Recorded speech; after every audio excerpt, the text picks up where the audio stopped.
I'm Allan Cogan. Join me as I tour the country tasting different whiskeys and discussing the craft of distillation with local distillers, whiskey lovers, and even those who are new to the culture of spirits. Welcome to the Cogan Conversation.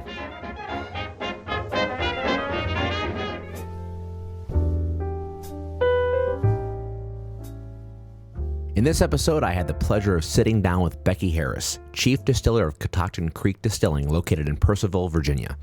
She and her husband Scott opened with the intent of celebrating Virginia's rich rye history, and has become a favorite spot of mine to visit. If you like this episode and others we've done, do me a favor and leave us a rating and review on Spotify and Apple Podcasts. I truly appreciate your listenership and look forward to sharing the amazing things we have coming. But for now, the spotlight is on Catoctin Creek and their inspiring story of craft distilling. Enjoy the episode. Cheers.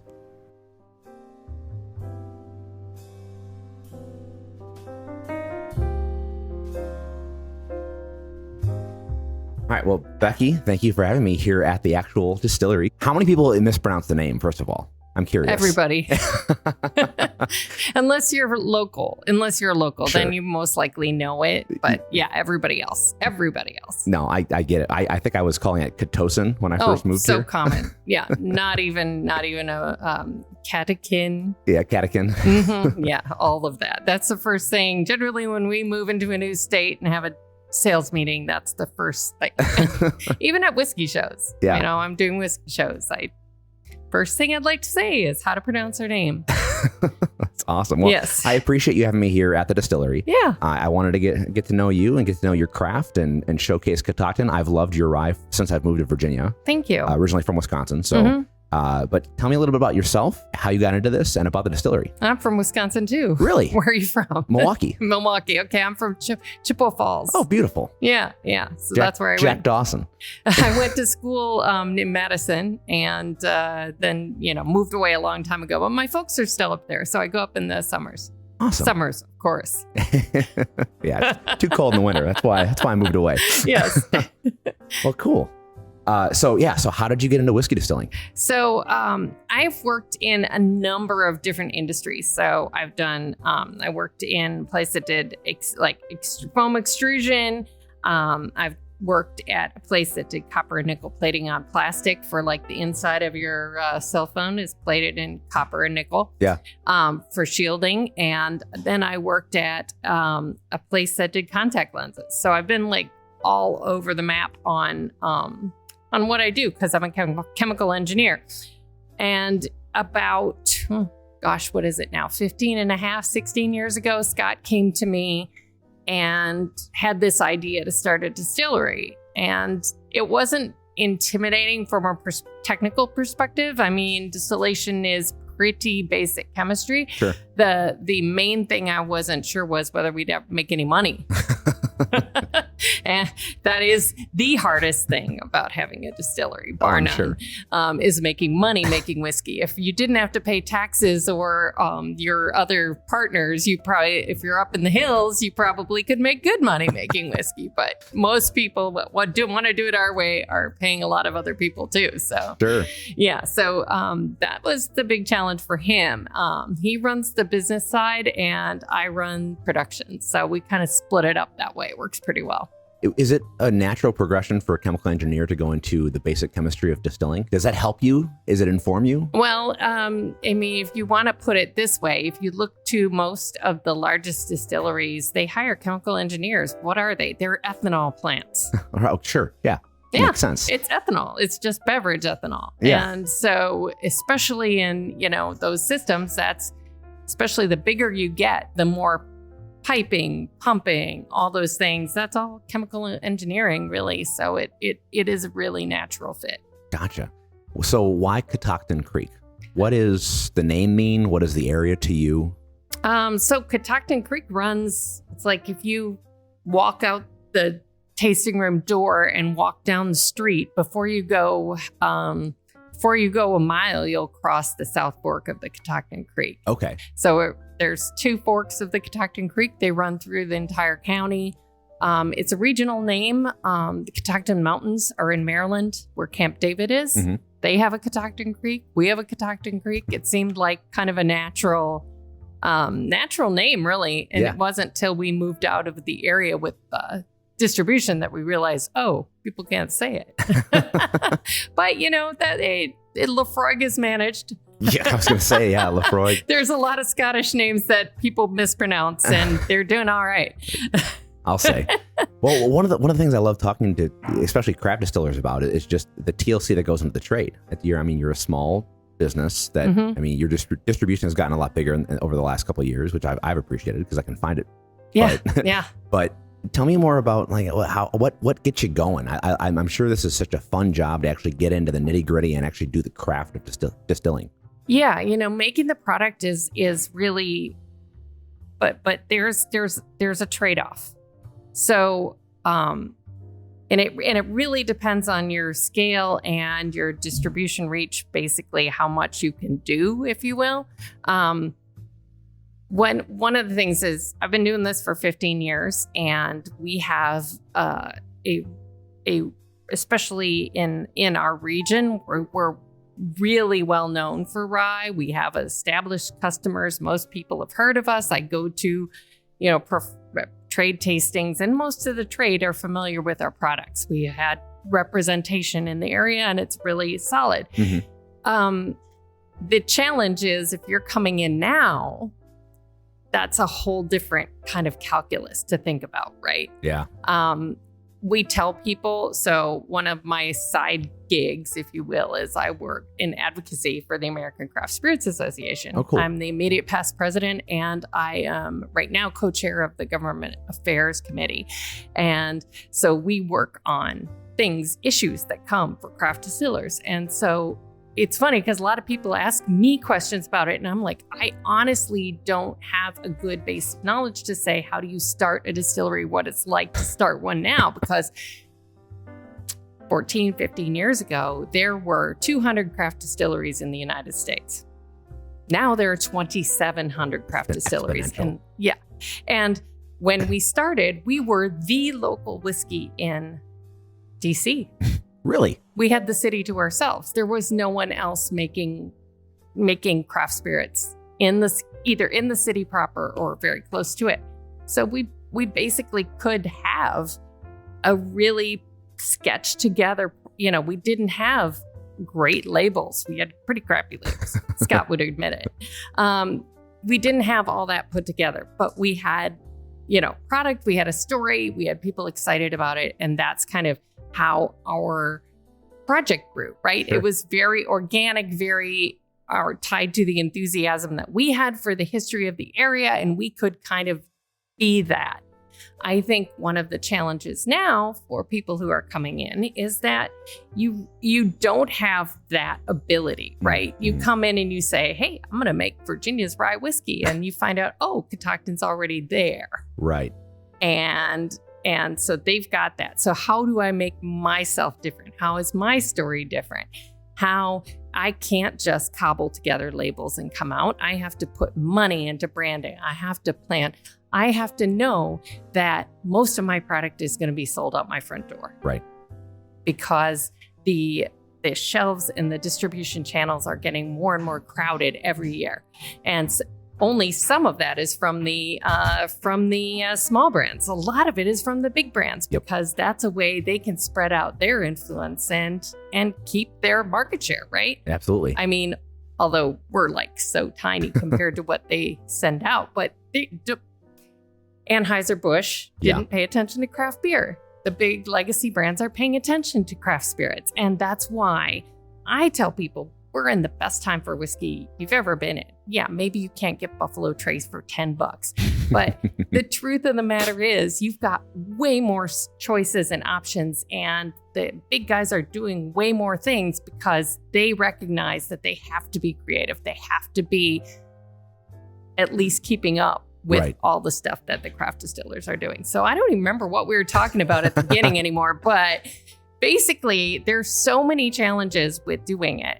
There is creativity, but you also have to balance your creativity with your business sense. Right. At where we are, it's essentially a point of I can have lots of creativity and SKUs, but there are going to be pretty limited, because if you come to a distributor with a portfolio of 25 spirits, they're going to look at you and go, am I supposed to sell here? Who are you? What do you have? What is the thing that I can walk away with? And so you have to have appropriately planned the way that things are going to be, right? Yeah. So you have to decide, if I'm going to be creative about something, how is that going to move? How am I going to sell it and market it? And will it be in the tasting room only? Will it be something that I use for barrel picks, for, clubs or whatever? But there's a limited amount that you can actually kind of bring out. Right.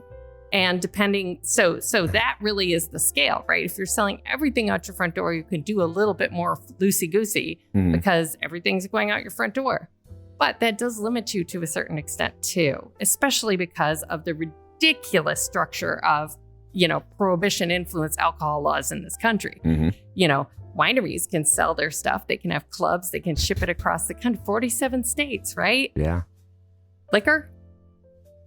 Way different. Way different. Well, you made mention of that. My wife and I were here a little while ago for just a tasting, and I didn't realize the law of, because what is it? Virginia doesn't recognize actual bars. It's just everyone's a restaurant, and you have to be a restaurant. 51% of your revenue has to come from food. And you obviously don't sell food here, but you can only serve up to what, 2 ounces total? That's because we are what is called, the state of Virginia calls us a distillery store. So what we are is actually an ABC store that we are given a contract to operate on behalf of the state.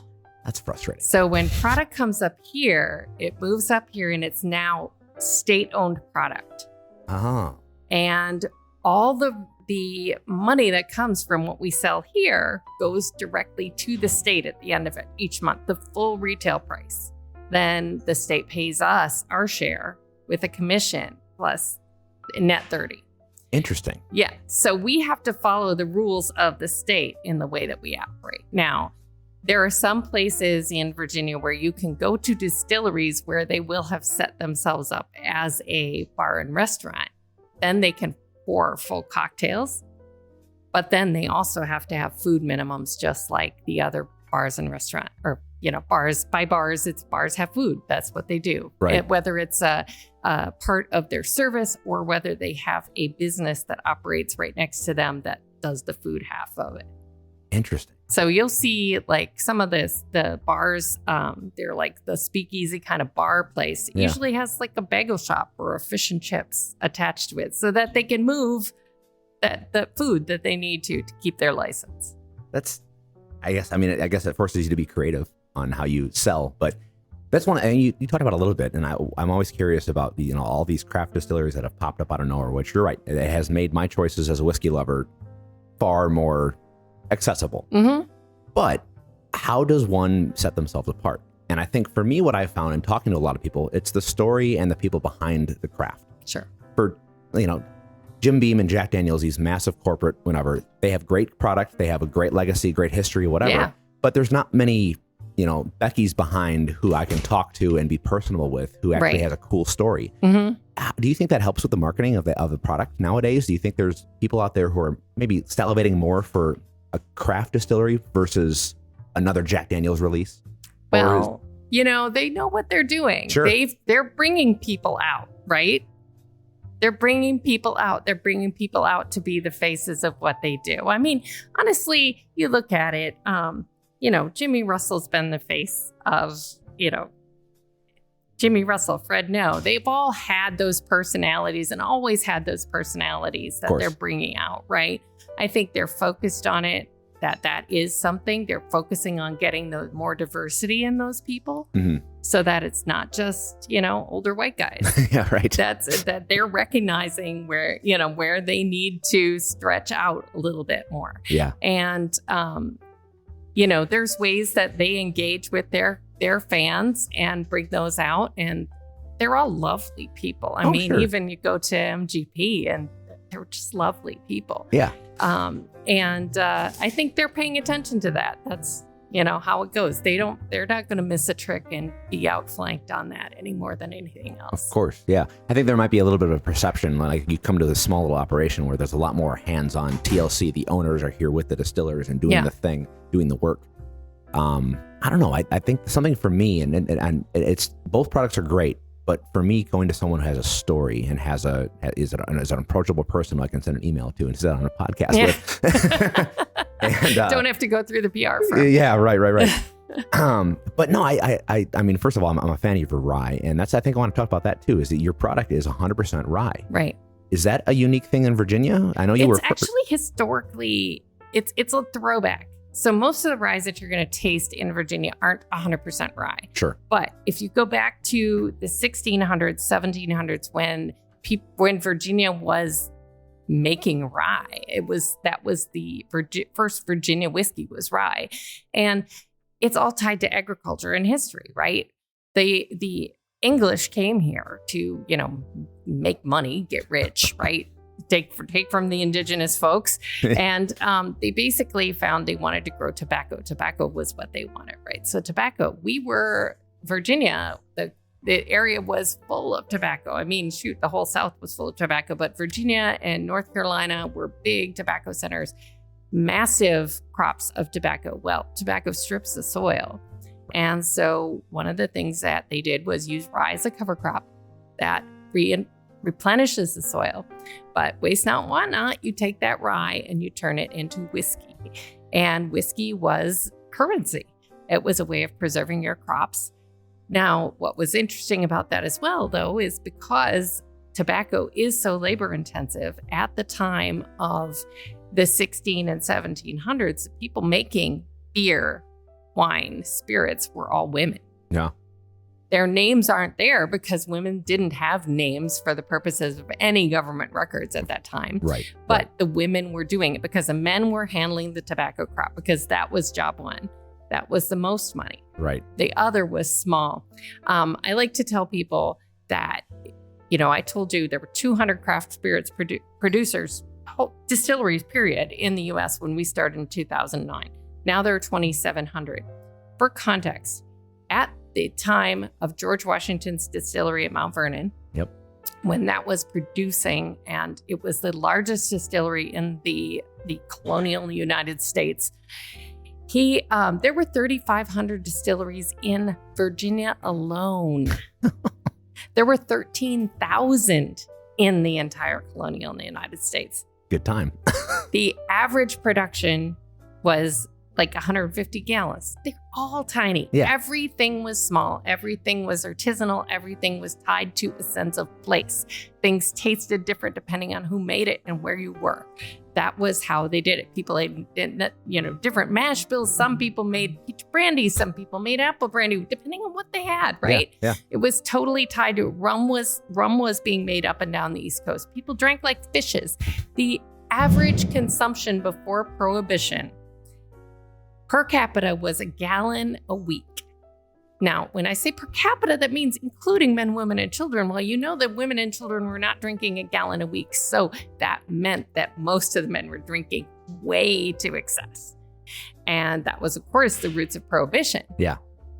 So I like to say that when you're going to the time of George Washington, if you ever visit Mount Vernon's distillery, and it's a fantastic place, love it. The people there are amazing. I've had the privilege of working there with them a number of times making whiskey. It's amazing, have a blast. And they're making very good rye.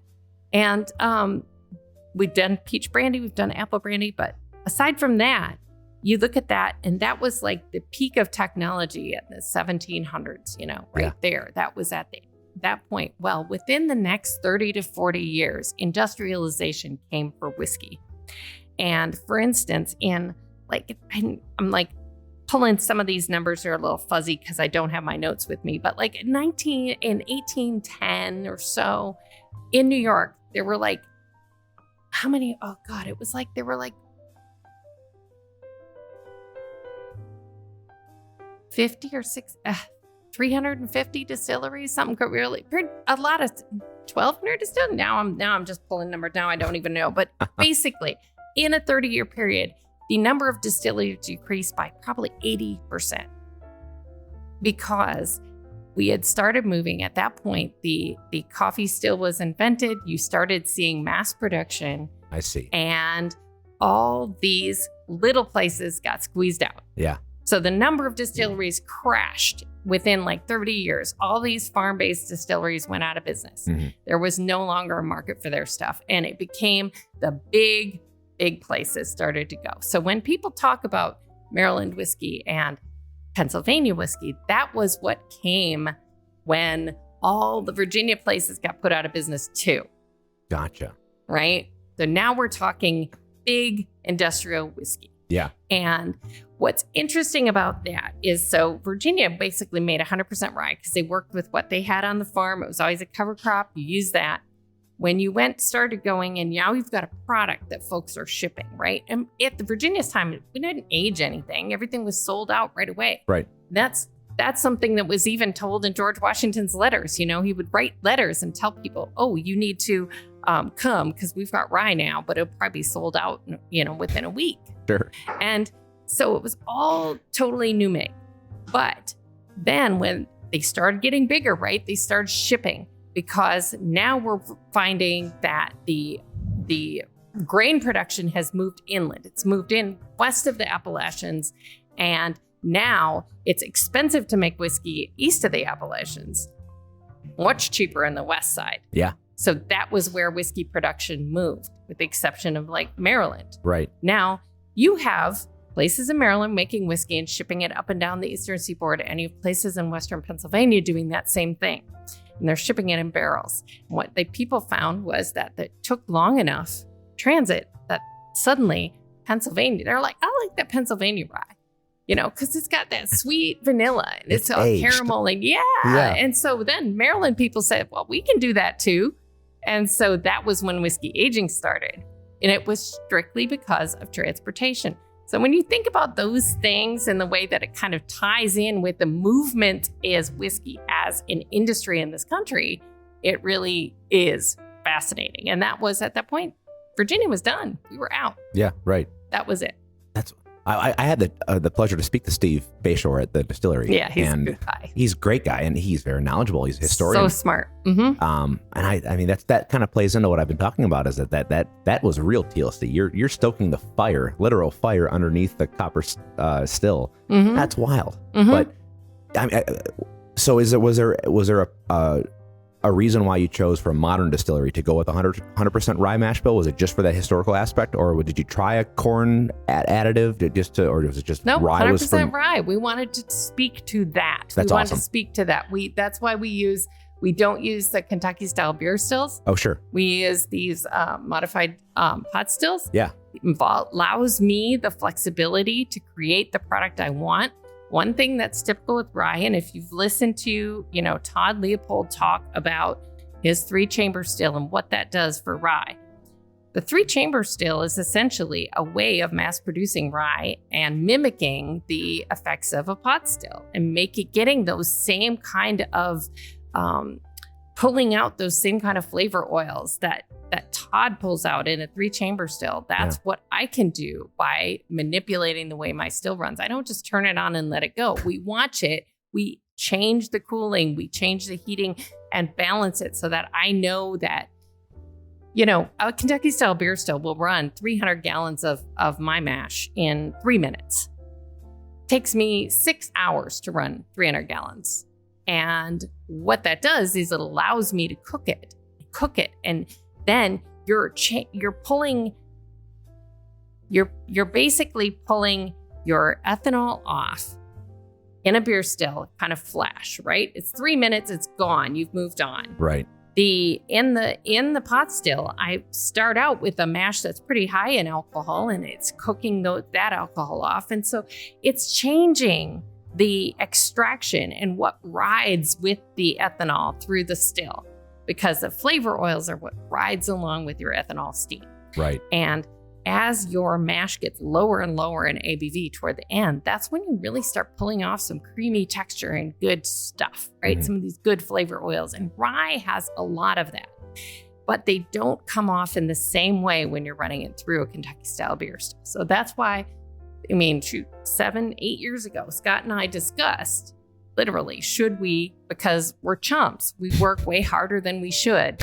And it costs us way more to make the whiskey that we make than we would if we got a column still and could run it through in the way that they do. Sure. But we made the decision that then what justifies in our own mind, what justifies doing it? Why wouldn't we just go buy some merchant bottle? Right. I mean, it's way more lucrative. Yeah, for sure. And it's scalable. And, shoot, if we'd have done that, we wouldn't be the little scrappy upstarts that we are. But we wanted to do something different. So that's kind of where we are with it. That's awesome. We're comfortable with it. And I'm glad you kind of delved into that, because I had never even heard that difference in time between the beer still and... Right. Yeah. We take 6 hours. That's... Well, I mean, added to the TLC. Yeah, right. You're hands-on doing the thing. It's a different thing. And then that's why when 2010, when I bring around whiskey for the first few times, at that time, 2010, there was only MGP really was 95% of what people drank up as rye. Yeah, right. You might have some Kentucky rye, whether it be Overholt or, some of the others, but most people had an image of what rye was that was based on the largest sources of rye that are out there in the market. And most people had never tasted a rye that was grain to glass.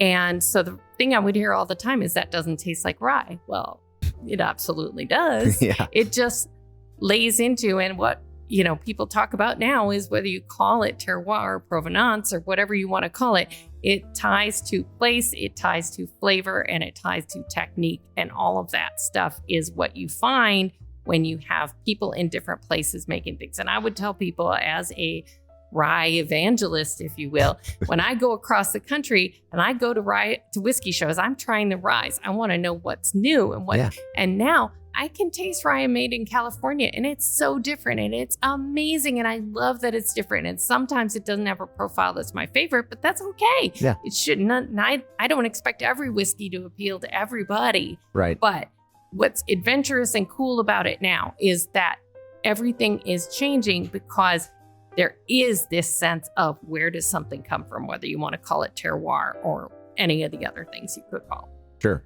When you guys first started, did you do any MGP sourcing, or was it all your own product? We've always made our own stuff. And I think there's no shame in MGP. No, absolutely not. I think that it's merchant bottling is an honorable profession.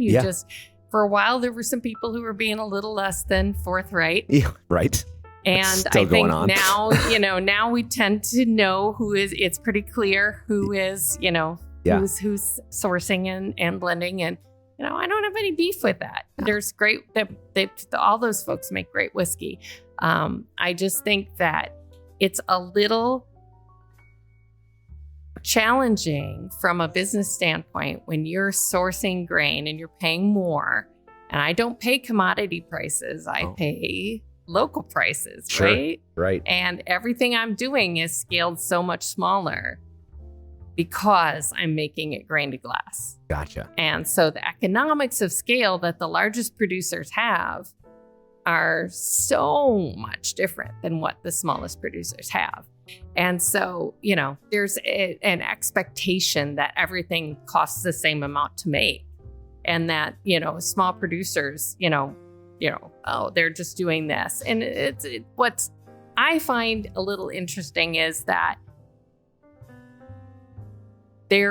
has been, I think, an artificial deflation in whiskey prices held by the largest producers just because they want to keep the small producers from being able to charge their maximum amount, if you will. Gotcha. I never heard that. Because, why would the list price, if you can't get Buffalo Trace list price, then why is the list price what it is? That's a good point. Why aren't they taking that money? Right. It's going for $70+ in DC right now. Yeah. That's insane. Yeah. And if you want it at list price, which you could get it at Virginia ABC, it's like you have to know what days they're going to get it and go line up and grab it, right? Yep. Because that's the only kind of place where you can find it for that. And then somebody sells it on the secondary. Yeah. Which is a whole nother mess. Right. But it is, I think there's something to be said about, then one of the things I used to hear all the time was, well, why? And you would hear it and you would see people talking about it in places, and they would say that craft spirits are overpriced because you can buy Buffalo Trace for $29.99, right? Right. And you hear that all the time. Yeah, I guess that's a good point. And I think that's part of the perception of the market that craft is, this special thing. Right. When it really is the same process. It's just... Yeah, it's just not subject to the same kind of economic economies of scale. Yeah. And, so I find it interesting from an economic perspective. I mean, the big producers are doing exactly what they are going to do because they have to run their businesses and grow their businesses. They're accountable to their shareholders. But I think that it's important for folks to have a clear vision of that, that small producers are really in a position where they're on a deeply unequal playing field. Sure. And that, that kind of sometimes you hear a bit of, and it's not, for most people, but there are people who are like, oh, they're just overpricing it and all this stuff, because it's like, I know a lot of craft spirits producers and none of them are driving, the Porsches and Teslas. Most of us I drove a 93 Ford Ranger for a long time. Nah, but there's something to that, though. I think I'd be kind of turned off at a small distillery who was making money hand over fist with selling it's very difficult to do that. I mean, I think that's why you see a lot of small producers sourcing, because there's a way to kind of get things going while you try to get your own. But it's really difficult. It is difficult to make the economics work, especially as you grow and then you're in that same you're on the same shelf with the larger producers. Absolutely. And most people don't know the difference between what's made by legacy producers versus what's made by small businesses. They don't know. It's not transparent. No, and it's a pretty, all that knowledge is pretty much in the whiskey community. Yeah. You and I know this. Oh, absolutely. But most people are like, I've had people say to me, I love craft spirits. I drink Bullet. Have you heard of it? And I said, yeah, I've heard of Bullet. That's small little distillery. It's not really a small distillery, but I appreciate that you're trying new things, but that's what it is. People don't know. Yeah, that's true. That's a good point. So have you always been, I know you're a rye evangelist. I love that term. Mm-hmm. Have you always been a rye whiskey or just a whiskey person? No. How did you? No, I didn't till I started doing this business. I didn't. Wow. Okay. We basically started and I started just choosing, running the process by what tasted good to me. I didn't have a wide, I hadn't done a wide exploration of whiskey. I just went by what tasted good, smells good, those things. And it was just instinct. Since then, I've, developed more of a palate in experimenting and at least understanding why I don't like some things. I didn't like bourbon for a long time. Didn't find a bourbon I liked. It was too sweet, too corny, or too hot. I wasn't drinking expensive enough bourbon, perhaps. I don't know. Price doesn't always matter. As an old granddad fan, old granddad is not my jam. No, man. I try it every so often because there are so many people who love it, and I'm just like, oh, not. Yeah. But that's good. But if you don't like that sweetness and that corniness, you're not going to be a big bourbon person. Right. Exactly. So for me, I liked single malts. The closest thing I liked to whiskey was single malt when we started the business. Okay. So to me, actually, if you're thinking flavor-wise, to me, rye is way more in the single malt family of flavors to me than it is bourbon. Sure. Because the corn dominates conversation so much with bourbon. And I think that even in a high rye bourbon, there's still an awful lot of corn. Yeah.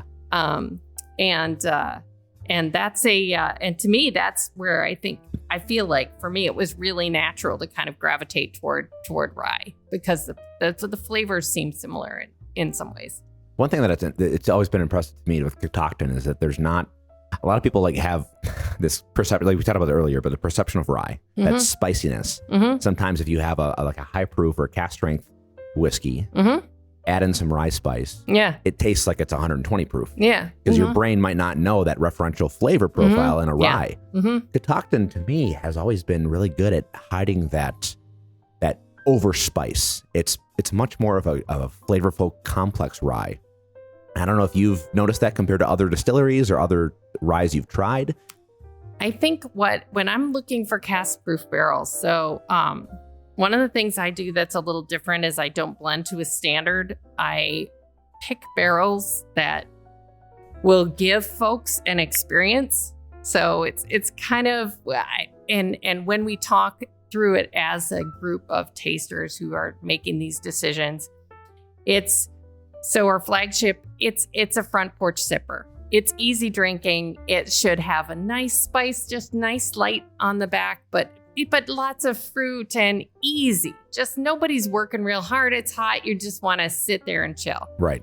That's my 80 proof. 92 proof, it should have more complexity and more spice, but still really nicely balanced with plum and citrus on the mid palate and working really nicely in cocktails, that kind of more classic, but there are some things that it never really gets too much of, like the white pepper and the dill, and some of those things aren't really in our flavor palette. Right.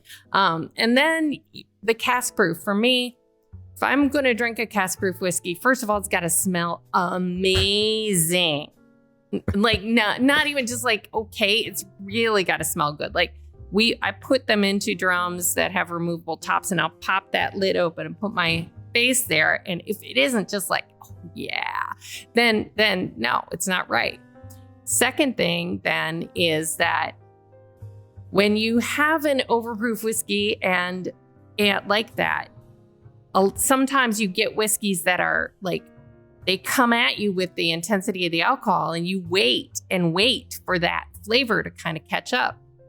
That's not fun for me. No. I don't like that. So for me, I have to have the intensity and the flavor at the same time. So they've got to both hit you.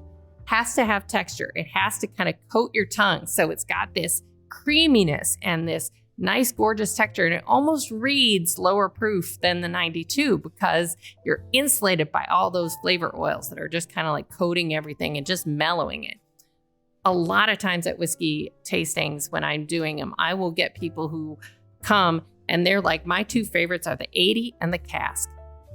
And it's because they're the ones that have the least intensity of that ethanol kind of to it. Interesting. It kind of pops a little bit more with that ethanol in the 92 proof. Right. And it doesn't show up like that in the cask because that cask is just coating everything. And that's the pot stills. Yeah. That's that long period of distillation where I'm not pulling off a lot of spirit, but what I'm pulling off at that time has a lot of those flavor oils in there. That's awesome. So it's a little different way of doing things. And that's kind of how we do it.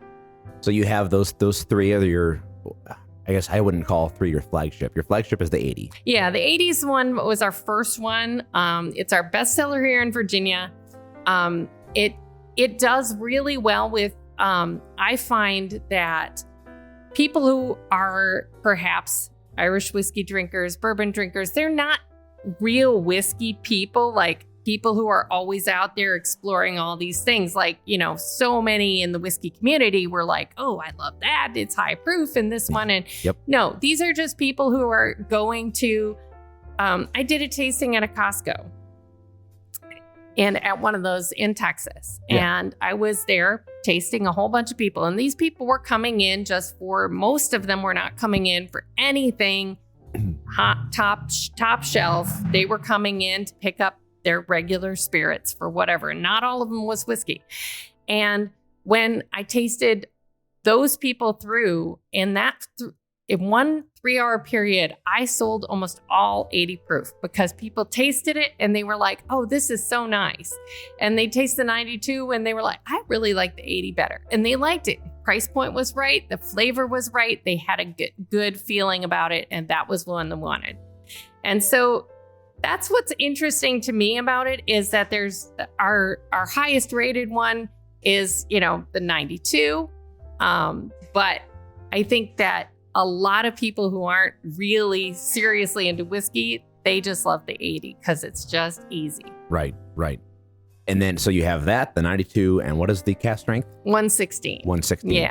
And then any other special bottles? I know we have the heavy metal guar. Yeah, that one was out. We've only got a couple of them, I think, left in the distillery right now. We had a few more cases come back from one of the festivals that they rained out. So they didn't sell all their so there's a few bottles still in the tasting room. And it is in some of the other states where we distribute. That one was really fun this year. Because we tweaked it from previous years. I did a blend. I had this Barrel Select. That's our private barrel pick program, right? And I had this really, it had been sitting around for a while, probably like 3 years. It had been finishing in a rum cask. And I'm pretty sure it was a Jamaican rum cask just because it smelled so typical. Yeah. It had this crazy gorgeous nose and nobody ever picked it. People always picked other things. And so I sent the band 2 blends, one that was the blend that we did in previous years, just kind of reproducing that. And then one of those barrels I put in was that Jamaican rum barrel. Yeah. And they loved it. And it balanced really nicely with the kind of the apple and the cherry that we have also in there. Maple and cherry, sorry, not apple and cherry. But those flavors kind of really meshed nicely with the rum. So they chose that one. So that's this year is a little different than previous years. But which was suitable because it was kind of the odorous edition for Odorous Sarangas. And very cool. And yeah. Those bottles have been called what, right? Ragnarok? Yeah, Ragnarok Rye. Ragnarok Rye. Mm-hmm. I love the story, and I love the little the toppers. Yeah, they're so cool. They had to have toppers. It totally did. From the minute I knew we were going to do this, I'm like, we totally have to have toppers. Yes, it has to be the band's heads on toppers. It was non-negotiable. I have an unopened bottle from this year at home. I'm going to share it with some friends down south, but.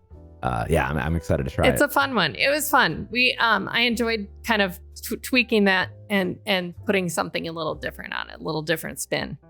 Do you feel, especially because you're here, you own this place, you do this thing, you distill.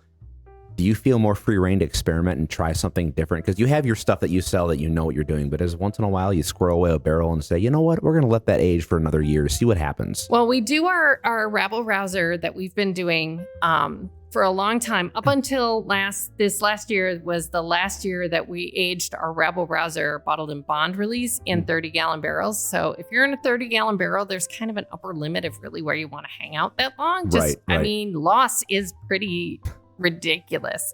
And at 4 years in a 30-gallon barrel, I was losing a third. Jeez. That's a lot. It hurts. Liquid gold. I mean, people are like angel share. I'm like, that's loss. So a while back, I started moving those into 53s. Once I moved, so for a long time, we actually stored our barrels in an old horse barn out in the county because it was really cheap rent. We knew the people. They were like, yeah, you can put it in. And we did that. And so for a long time, I would transport my barrels. I would transport 4 30-gallon barrels because most of my stuff is aged in 30-gallon barrels. You can fit 4 30-gallon barrels in the back of a 93 Ford Ranger. And you can take them and roll them down an ATV ramp into the horse barn. And you can flip them end over end and put them in there because you don't have any power equipment. It's dirt floors. It's like basic. We just put pallets on the floor and put those barrels on top and they'd stay there. So that limited me to how big my barrels could be because I can't move a 53-gallon barrels in the back of the 93 Ford Ranger. Right. And I can't roll them down and flip them end over end. Now, there are people in Kentucky that can do that. I am not one of them. I am a middle-aged woman, and I have value my back. So we did not put anything into 53s until it was probably 2018. Okay. 2018, 2017, we had purchased a building that had cement floors so I could have a forklift. And then we bought a box truck so I can put 53s on the box truck, transport it safely and move them, without hurting anybody because safety's first. Yeah. Every time. And so now I have 53. So next year, and I have to get on this. This is on my to-do list, is get together. We'll probably do I think it's going to be 6 to 7 years old. I haven't decided 100% yet, but we're going to have a 6-year-old Rabble Rouser bottled in bond next year because I have 53s I'm pulling from now. Very cool. Yeah. So that's the new thing. That's going to be new. I haven't done a ton of blending, so that's fun to kind of stretch that because most of what we do is single barrel. Yep. And so that's a cool new thing that we're doing. We also came up with our first new SKU in a long time with the hot honey rye that we're doing. Phenomenal. Thank you. Thank you. Very You good. know, it was funny because we had done it. We had piloted it as a collaboration with a hot honey producer. They aged their honey in our barrels. We put whiskey in it, and people went crazy when I did it as a couple of barrel selects. I think there was out in Kansas, somebody had picked one up. There was a couple other clubs that grabbed them. People loved it. They loved it. And we kept getting people asking for it. Sure. And I was like, it doesn't make, I have a few barrels for future for picks and stuff for that are getting ready to be available. But at the same time, I'm like, we kept getting people who wanted it, like as a regular offering. And so I was like, it doesn't make sense to do it as a barreling step because that just doesn't make sense from a cost perspective and pricing. I can't price it appropriately with that and accessibly. So what we did was I had to kind of figure out, okay, how can I create something from whole cloth that's going to give people this experience? So we had to kind of experiment with, okay, we're going to get honey, we're going to get chilies, we're going to infuse these things, we're going to figure out how to do it. I made a lot of undrinkable whiskey getting to that point, but I wanted it to be first, you get the whiskey. It tastes like whiskey. It has the proof of whiskey. It's 80 proof. It's whiskey. Then it has that honey, and I have to be able to smell the honey, and I have to be able to get that honey distinctly. And then the chilies kind of as this nice, warmly, in all three of them being in balance felt super important to me. Sure. So it took quite a while to get right to where it was. Yeah, right. You don't want that spice to just punch in the mouth. You want to have that flavor. It's not like I dare you to eat that wing or that chip, right? I mean, we've all seen that. No, Yeah. I don't feel like that's the kind of thing that people are going to come back to over and over again. I want this to be something that people are like, oh, this is really good. I want to buy it. I want to drink it. I want to share with friends. Yeah. No, you've done a good job. It's a great release. It's a fun addition to the line. Yeah, thank you. I was kind of nervous about it because I tasted all my people here on it, and everybody's like, "Oh, it's really good. I love it. It's great. It's delicious." But till you get it out, and a few people that I know that I really respect their opinions. Actually, one of my good friends, she was out there. She said, I tasted your hot honey rye. And I said, oh, did you? And she said, yeah, I wasn't. She's like, I didn't think I was going to like it.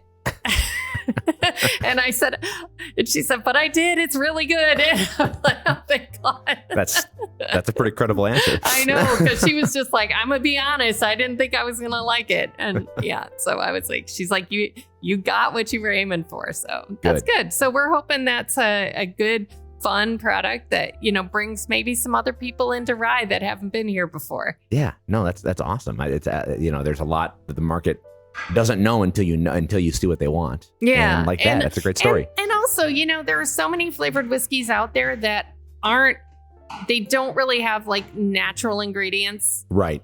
And for me, it was really important to use natural honey. Yep. It took me a while to come up with a blend of honey that really fit with the rye and the chilies in the right way, because if you just use one kind of honey, you didn't get the dimension. It didn't have the texture and the depth. And so for me, I used 3 different honeys, a wildflower, a clover, and a buckwheat honey to get the texture and the flavor right with the chilies, so that it kind of does exactly what I was hoping it would do. Interesting. Well, that's awesome. So, yeah, it's fun. We'll see. I was going to say, that's a pretty terrible job you have. Well, I did make some whiskey that it was like, you would taste it and it would just be like, help. So we've definitely figured out what not to do too. Right. Well, very cool. Is there anything else exciting coming from the distillery we could talk about, or? Pretty much that's the latest and greatest. We do special releases here in the distillery all the time. Of course. We've got like right soon coming out, I think in the next couple of weeks, is our maple cask aged whiskey, which is always, it sells out super fast. Yeah. So I made a couple barrels this year so that we wouldn't run out quite so fast. Right. That's always a real popular one for the holidays. Scott likes to say it's also a little dangerous because it's just it's so like you drinkable. think our regular cask is easy drinking. The maple cask proof is even more easy drinking at 116. So, but that's coming out. We're just kind of keep going and, building our business one barrel at a time. I love it. I'm a sucker for maple, so I'll be back for that. Awesome. But it's been great to be here. I love coming here. My wife and I have been here a couple times, and you make a great product. Thank you. You're doing a great job, Becky. I appreciate you having me here in the distillery. That's part of the fun, too. You can hear the forklifts now. I was going to say, it's an active distillery. And the pallet jacks. But I appreciate this. Yes. Thank you so much. Of course. And I'll talk to you soon. All right. Cheers. Cheers.